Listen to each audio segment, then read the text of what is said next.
हमारा भतीजा गोविंद हमें छोड़ करके जा रहा है।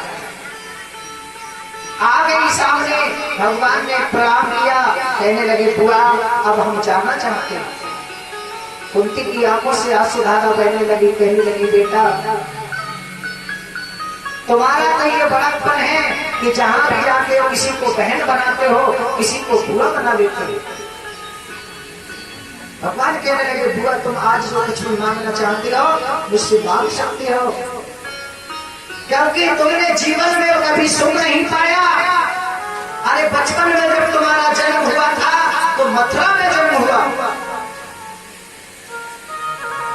और जन्म होने के बाद में तुम्हें कुंती भोज महाराज ले गए, उनके यहाँ पर पालन हुआ था। जिस पुत्र का जन्म कहीं हुआ हो और पालन कहीं, उस पुत्र के परिवर्तन ठीक नहीं रहता है। धीरे कुंती भोज के घर में तुम बड़ी हुई, तुम्हारा विवाह हुआ पांडु के साथ। जिस इंसान के साथ में तुम्हारा विवाह हुआ वो भी ऐसा जो जन्म से ही रोगी था। अरे तुम्हारे लिए दुर्वासा ऋषि ने कुछ थोड़े से वचन दे दिए थे, उनके कारण तुमने अपने संतानों का जन्म कर लिया, और तुम्हारे बीचों बीच जवानी में तुम विधवा हो गई। जो नारी बीचों बीच जवान अवस्था में विधवा हो और जिसके साथ 5 पुत्र हो, उसे कभी सुख मिल सकता है क्या? आज कुंती खड़ी है, भगवान की आंखों में आंसू आ गए, कहने लगे अरे बुआ उसके बाद में तुम्हें धृतराष्ट्र के पुत्रों ने कितना कितना दुख दिया। अरे लाक्षा ग्रह ने तुम्हें जलवाने की कोशिश की, 12 वर्ष का वनवास दे दिया, 1 वर्ष का अज्ञातवास दिया, हस्तिनापुर में से तुम्हें निकाल दिया, इंद्रप्रस्थ तुम्हें पहले दे दिया, फिर इंद्रप्रस्थ भी तुमसे छीन लिया। मांग लो, क्या मांगना चाहती हो? आज देखिए उस कुंती ने क्या मांगा है भैया।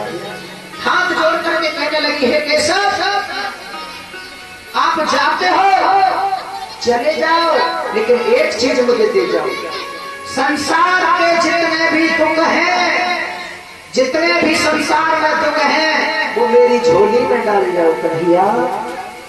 आज जैसे ये शब्द बोला भगवान की आंखों में आंसू आ गए, कहने लगे हे बुआ दुनिया सुख मांगती है तो तुमने आज फिर भी दुख मांगा है। सूत जी भगवान कहते हैं सौंद का दृश्य। कुंती कहने लगी है हे केशव मुझ पे जितना भी दुख पड़ा मैंने तुम्हारे नाम के सहारे सब काट दिया। अगर तुमने मुझे सुख दे दिया तो मैं जीवन में तुम्हें कभी याद नहीं कर पाऊंगी, और तुम्हारे लिए भूल करके 1 मिनट भी मैं जीना नहीं चाहती। बोलिए गोविंद भगवान की जय। भगवान रोने लगे हैं, कहते हैं बुआ संसार में ऐसा कौन प्राणी है अरे जो दुख मांगता हो, दुख चाहता हो? तुमने बुआ दुख मांगे हैं।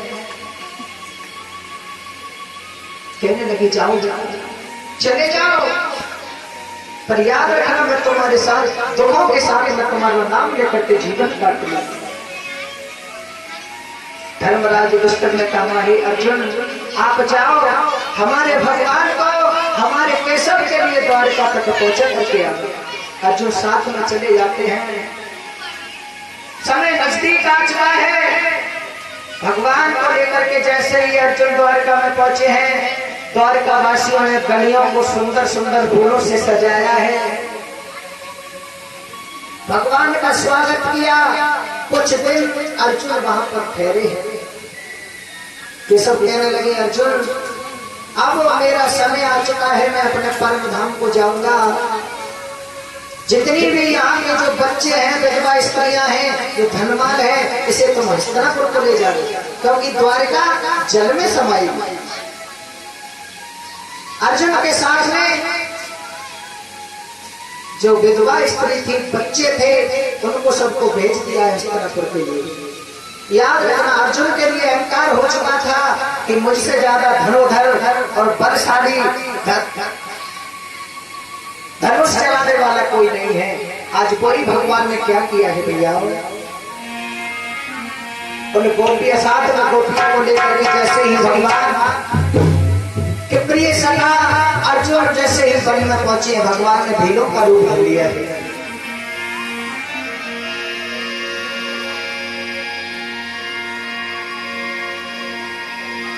होनी है बलवान, चाहे कोई मत मानो रे झूठी।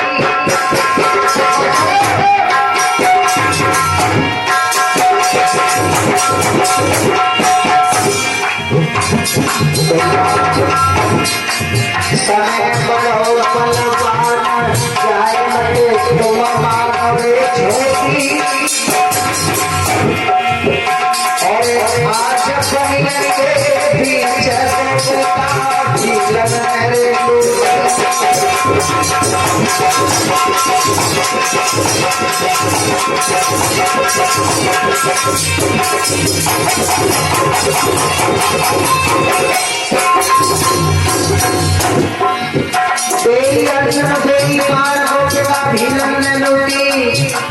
आज कोई धनुष जोगी जिससे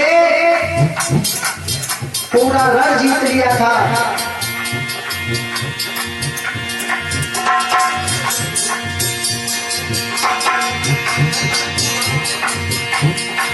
अरे गोपिका भीलन लूटी, मारे सत्य नाम अर्जुन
अरे गोपिका भीलन मारे सत्य नाम अर्जुन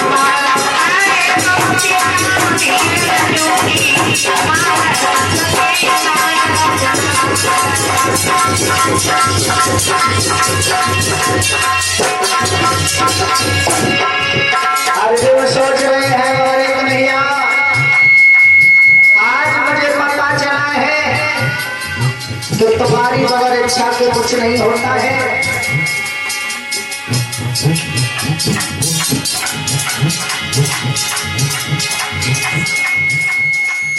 याद रखना भैया,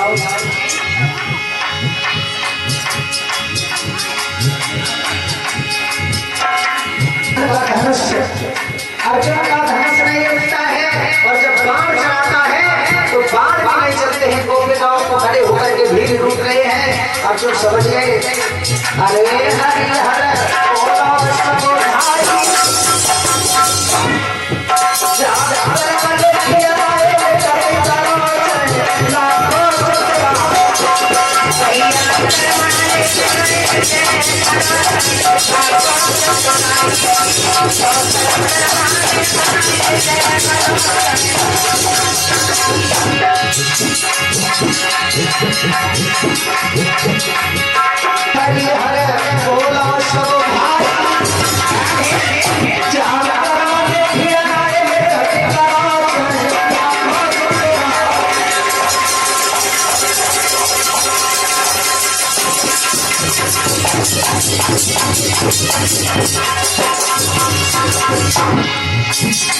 बलिहारी बलिहारी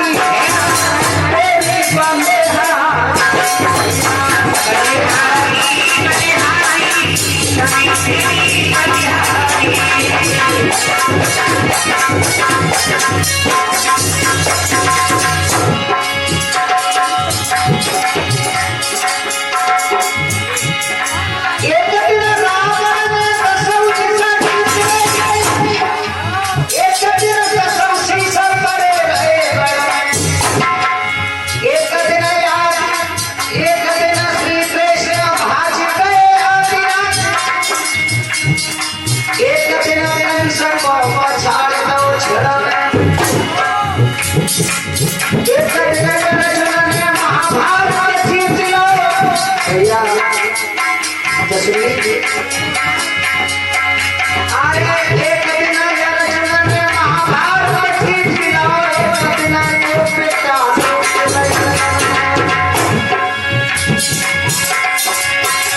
अरे मानस की चल पिता अरे सूरज के तीन पल हो गए अरे बलिहारी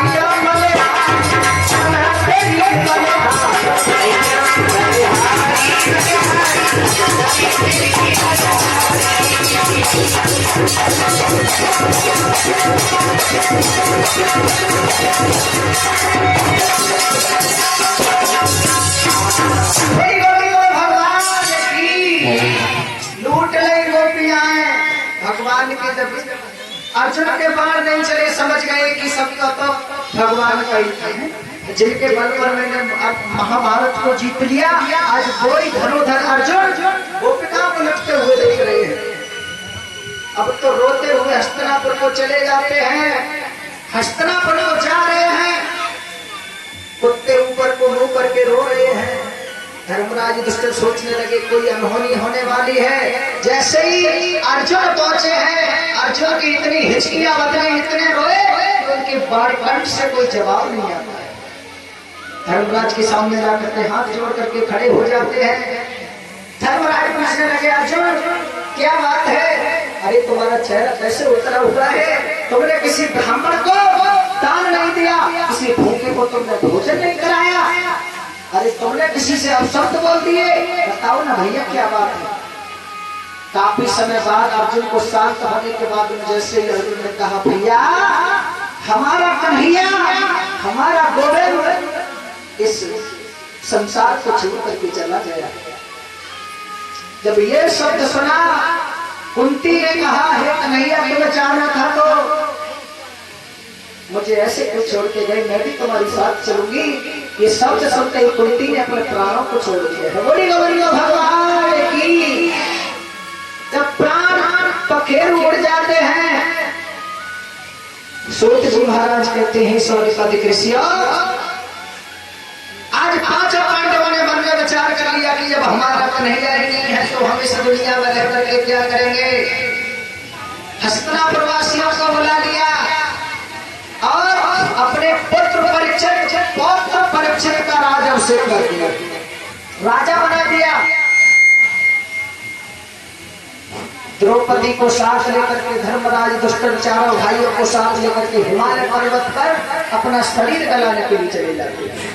हेलो, चारों भाइयों ने तो अपना शरीर छोड़ दिया, गला दिया। द्रौपदी ने भी अपना शरीर छोड़ दिया था और धर्मराज दुष्ट देह सहित स्वर्ग को गए। बोली गोविंद भगवान की जय।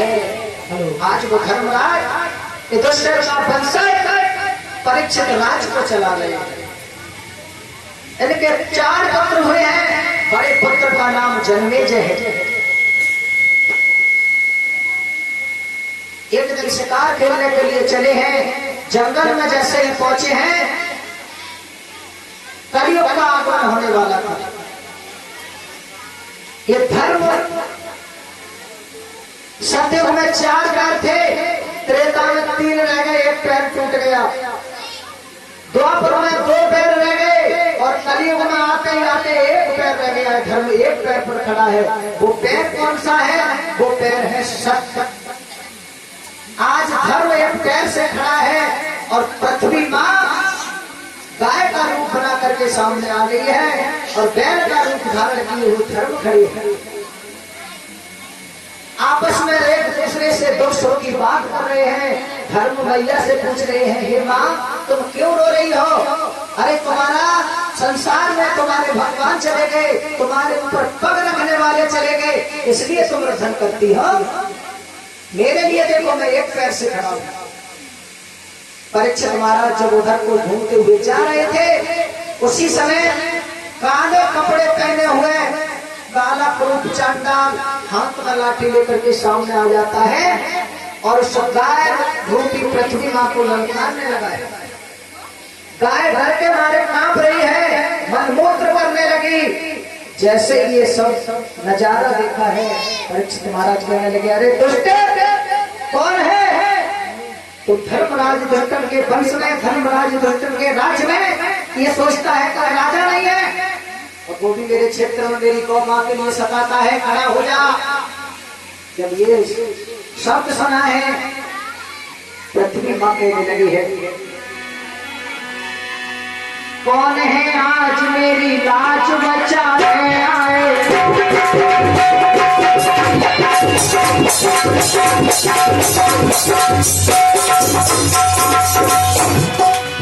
कौन है आज मेरी लाज बचाने आए?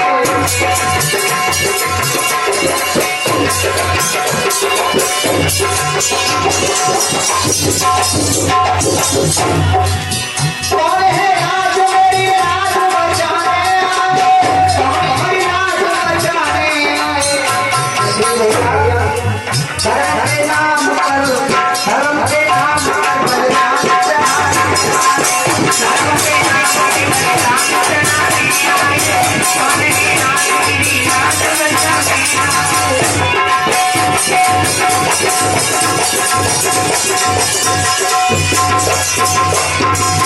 धर्म के नाम पर बलिदान चढ़ाने आए। धर्म के नाम पर बलिदान चढ़ाने